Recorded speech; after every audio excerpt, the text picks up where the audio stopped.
देखा होगा जब भी आप मार्केट में जाते हैं या कोई भी चीज हम खरीदते हैं, इसकी इन्वेंशन कैसे हुई, कैसे हमारे पास यूनिट वर्ड आया।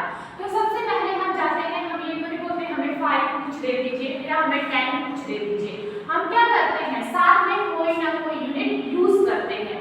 जैसे अगर आपने 5 लेने हैं, जैसे आपने क्या लेना है 5, आप दुकानदार के पास गए, आपने बोला 5 राइस दे दो, वो बोलेगा यार ये तो अजीब ही कैंडिडेट है, इसको तो पता ही नहीं है।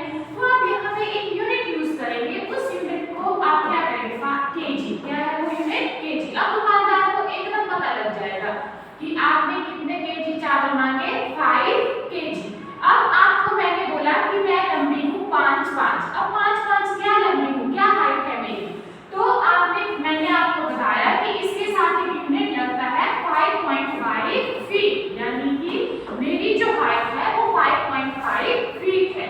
अब हमारे पास साथ में देखो यहाँ पे क्या हो गया, यूनिट हो गई, इसकी रिप्रेजेंटेशन हो गई। ये जो हमारे पास केजी लगा ये भी क्या हो गई, इसकी रिप्रेजेंटेशन हो गई। अब आप सिमिलर आपको अनदर एग्जांपल, जैसे मैंने बोला कि जो मेरे बॉडी का जो मास है वो कितना है, जैसे मैंने बोला मैं हूँ 62, तो मैं साथ में क्या लगाऊंगी, मीटर लगाऊंगी, सेंटीमीटर लगाऊंगी या केजी लगाऊंगी, क्या लगाऊंगी केजी।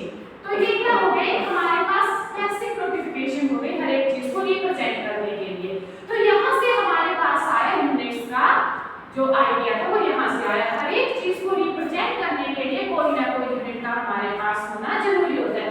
जैसे मैंने बोला मैं दौड़ के आई कितना, मैं दौड़ के आई 5, तो मैं क्या बोलूंगी 5 थोड़ी बोलूंगी, कोई ना कोई प्रॉपर यूनिट यूज होगा, यानी कि 5 किलोमीटर।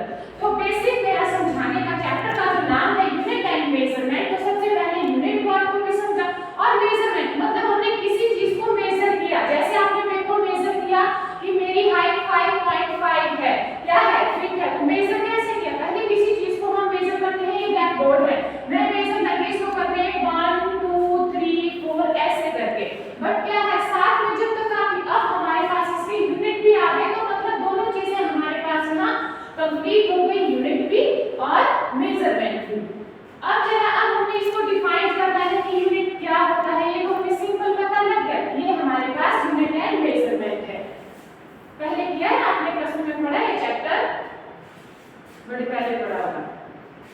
चलो अब साथ में हमें लिखते भी जाना है, इससे पहले आपको थोड़ा सा मैंने बताना है, थोड़ी सी यहाँ पे हमने पिछला चैप्टर किया था, वहां पे मैंने आपको बताया था कि न्यूक्लियर फोर्स की क्या कैरेक्टरिस्टिक है, बताई थी ना। तो इससे पहले वैसे अगर हम यूनिट एंड मेजरमेंट स्टार्ट करते हैं, उससे पहले थोड़ा इंटीग्रेशन का आइडिया है, डिफरेंशिएशन का आइडिया है, वो सारी चीजें उससे पहले है। चलो इसको हम बाद में थोड़ा सा रिकैपिचुलेशन में आपको करवा दूंगी। ये तो यूनिट का हमें पता लग गया, साथ में मैं आपको इनकी डेफिनेशन भी लिखवाऊंगी, बट यहाँ पे दो चीजें और आती है, एक आती है फिजिकल क्वांटिटी और दूसरी आती है नंबर। सबसे पहले तो फिजिकल क्वांटिटी पता होनी चाहिए कि फिजिकल क्वांटिटी क्या क्वांटिटी होती है, ऐसी क्वांटिटी जिनको हम डायरेक्टली मेजर कर सकते हैं। फॉर एग्जांपल किस किस चीज को आप डायरेक्ट मेजर कर सकते हैं बताएंगे? हाँ जी